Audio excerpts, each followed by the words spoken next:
traduction française pour vidéo YouTube.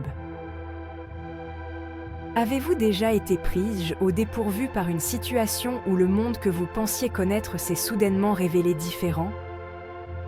C'est la réalité pour de nombreuses familles à Montréal, en particulier au sein de la communauté noire, où une tendance alarmante dans les services de protection de l'enfance a suscité l'indignation. Tout a commencé par une journée ordinaire pour une famille qui a envoyé leur fils de 3 ans dans une garderie communautaire de confiance. Mais leur monde a rapidement basculé. Sans avertissement, ils ont été convoqués à une réunion concernant le comportement soi-disant troublant de leur fils. Ensuite, les autorités de la protection de l'enfance ont été averties, déclenchant des mois de stress et d'incertitude pour la famille. Ce n'est pas un incident isolé, c'est un scénario devenu familier à certaines familles d'ici, en particulier celles issues de la communauté noire. Des recherches démontrent que ces familles sont signalées de manière disproportionnée aux autorités, suggérant un possible biais au sein du système. Imaginez un instant que vous êtes ses parents. Vous pensez que votre enfant se porte bien et s'intègre dans la société, pour ensuite découvrir que quelqu'un d'autre a jugé votre éducation, votre famille, suspecte.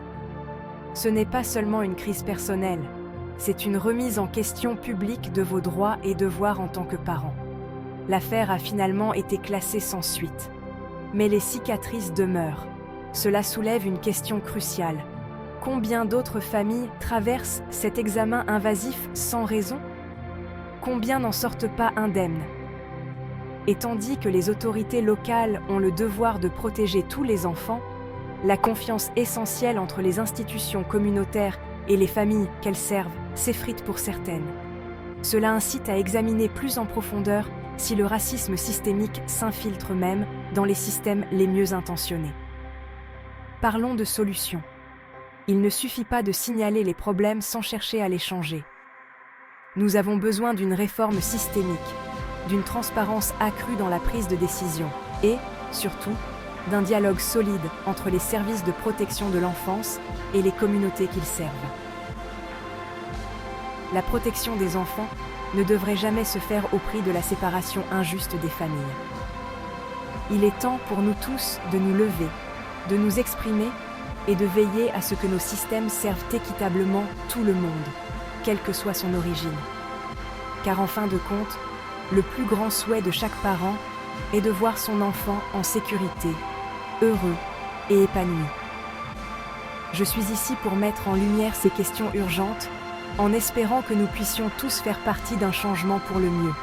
Nous avons besoin de l'aide de nos dirigeants pour faire avancer cette cause.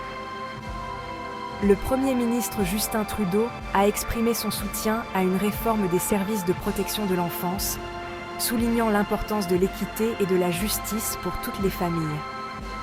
De même, le Premier ministre du Québec, François Legault, a promis de travailler avec les communautés pour s'assurer que les systèmes de protection de l'enfance soient exempts de tout biais racial. Merci d'être à l'écoute et poursuivons cette conversation. Dans l'intérêt de tous nos enfants, assurons-nous que la justice et l'équité sont véritablement servies.